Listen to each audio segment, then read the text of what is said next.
Bienvenidos sean todos a Relatos Fascinantes, el canal donde exploramos las historias más interesantes del mundo. En este nuevo relato que te traemos, y estamos seguros que será de tu interés, nos adentraremos en la historia de una empresa que en septiembre del 2024 cumplirá 135 años de haberse fundado. Estamos hablando de Nintendo.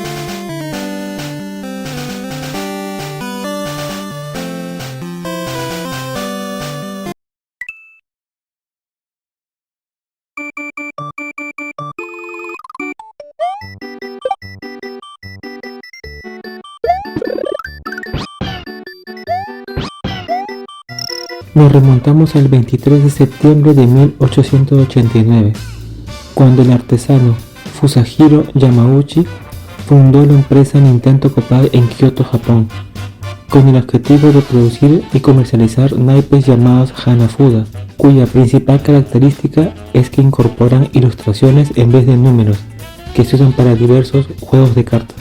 Este rasgo le permitió a Yamauchi comercializar sus cartas pese a que las autoridades de Japón tenían prohibidos los juegos de apuestas desde 1882. Aunque muchos fabricantes decidieron retirarse cuando la Yakuza, la mafia japonesa, se hizo con el control de los locales de juego. Durante décadas la empresa se mantuvo centrada en este negocio y con sucesivas generaciones de la familia Yamauchi al mando. La cultura japonesa estipulaba que, para que Nintendo Kopai continuara como una empresa familiar tras la jubilación de Yamauchi, este debía adoptar a su yerno como hijo propio para que pudiera hacerse cargo del negocio. Como resultado, Sekiryo Kaneda adoptó el apellido Yamauchi en 1907 y un par de décadas después, en 1929, se convirtió en el segundo presidente de Nintendo Kopai. Para entonces era la compañía más grande de juegos de cartas en Japón. En 1950, debido al deterioro en la salud de Sekiryo, Hiroshi Yamauchi, bisnieto del fundador original, asumió la presidencia de Nintendo. En 1959, Nintendo concretó un acuerdo con Walt Disney para incorporar sus personajes animados en las cartas, lo cual representó un hito en la industria nipona. En 1961, la empresa vendió más de 1.5 millones de cartas y tenía una elevada cuota de mercado. Durante la década de los 60, la compañía vivía un momento de prosperidad y bonanza económica, pero se dieron cuenta que las cartas Disney y productos derivados la hacían muy dependientes del mercado infantil. Esta situación se agravó debido a que las ventas de las Hanafuda, más enfocadas hacia un público adulto, habían caído notablemente, porque la sociedad japonesa prefería otras nuevas formas de ocio, como las carreras de caballo, las máquinas de pinball, los bolos o las salidas nocturnas, y los más jóvenes con la expansiva industria del manga o cómic japonés. Optaron por diversificar su negocio, tanto como para los adultos como para los niños. Para los primeros, la compañía se centró en la fabricación de juegos de tablero como el ajedrez, el Go y el Shogi, y especialmente en el Mahjong, un juego de fichas de origen chino muy popular en Japón. Pero su gran apuesta fue el diseño y creación de juguetes tanto de corte clásico como electrónicos. Estos juguetes tuvieron un gran éxito comercial, pero su distribución sufrió un duro revés a partir de la crisis del petróleo de 1973, un embargo decretado por el rey de Jordania hacia los países que apoyaban a Israel durante la guerra del Yom Kippur, que aumentó los costes de plástico con el que se fabricaban. Esta nueva crisis supuso un gran golpe de timón de Nintendo, que se enfocaría ahora sí de lleno en la creciente industria del entretenimiento electrónico.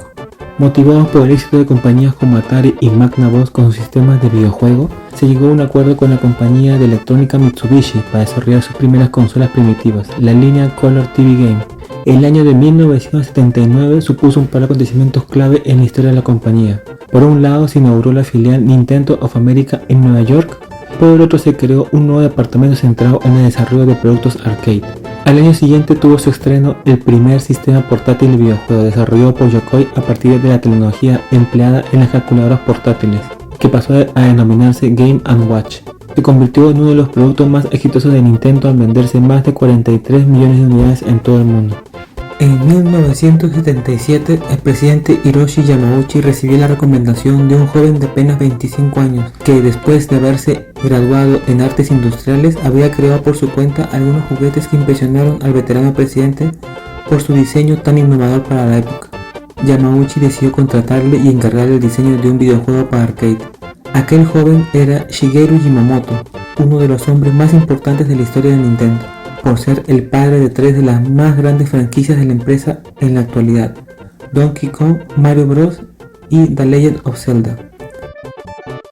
En 1981 se estrenó Donkey Kong, uno de los primeros videojuegos de plataformas que permitió que el personaje jugador pudiera saltar. En inglés era llamado Jumpman. Este juego introdujo al icónico personaje de Mario, que se convertiría más adelante en la cara oficial de la compañía, nombrado así por la similitud que guardaba con Mario Segale, el arrendador de las oficinas de Nintendo ubicadas en Tukwila, Washington en aquel momento. El verdadero punto de inflexión para Nintendo llegó en 1983, con el lanzamiento de la Nintendo Entertainment System, NES, conocida como la Famicom en Japón. Junto con esta nueva consola llegaron también tres juegos adaptados de sus versiones originales para arcade: Donkey Kong, Donkey Kong Jr. y Popeye. Mario protagonizaría su primer juego en 1985, Super Mario Bros. En ese mismo año se logró un nuevo gran éxito para la primera entrega de Legend of Zelda, una de las sagas de rol más importantes de la historia de los videojuegos. Mientras tanto, en 1988 se concibió y distribuyó la portátil Game Boy. Fue la primera con cartuchos intercambiables. Su estreno se hizo acompañar del juego Tetris, tras llegar a un acuerdo con Atari Games. Ese mismo año también se publicó la primera edición de la revista Nintendo Power, que tuvo un tiraje anual de 1.5 millones de ejemplares en Estados Unidos. En la década de 1990, Nintendo se enfrentó a competidores como Sega, en lo que se conoció como la guerra de las consolas. Fue por esto que se distribuyeron una versión modificada de la Famicom para el mercado estadounidense, que llevó por título Super Nintendo Entertainment System, SNES, o conocida como Super Nintendo. ¿Sabías que la aparición de la que hoy es una de las principales competidoras de Nintendo es una muestra de lo caro que puede salir un rechazo? Y es que Sony antiguamente había sido colaboradora de la conocida como la Gran N. La PlayStation, de hecho, debió haber sido la sucesora de la Super NES, pero Nintendo, en una decisión que le saldría muy cara, decidió descartar el prototipo y además encargó la fabricación de un periférico para la Super NES a Philips, rival de Sony en el mercado de electrodomésticos.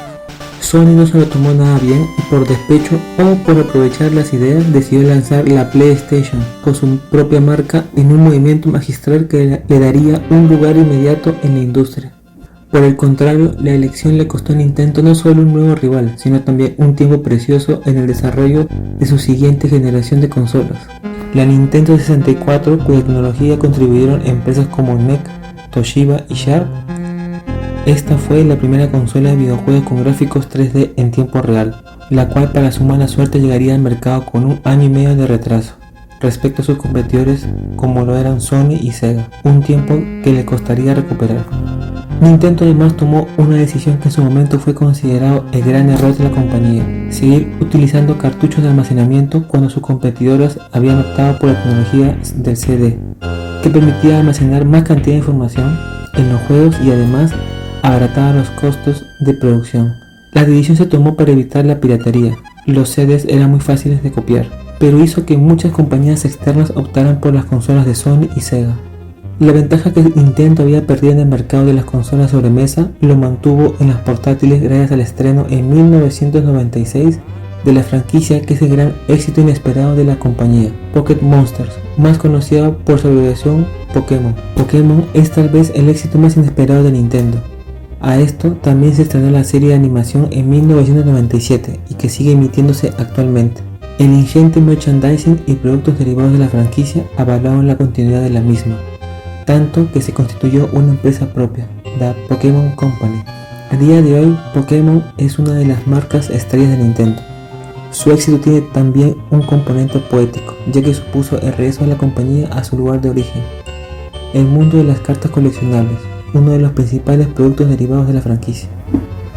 Esta empresa ha apostado por la innovación de maneras que a veces han dividido al público. Un ejemplo de esto fue la consola Wii, que salió al mercado en noviembre del 2006.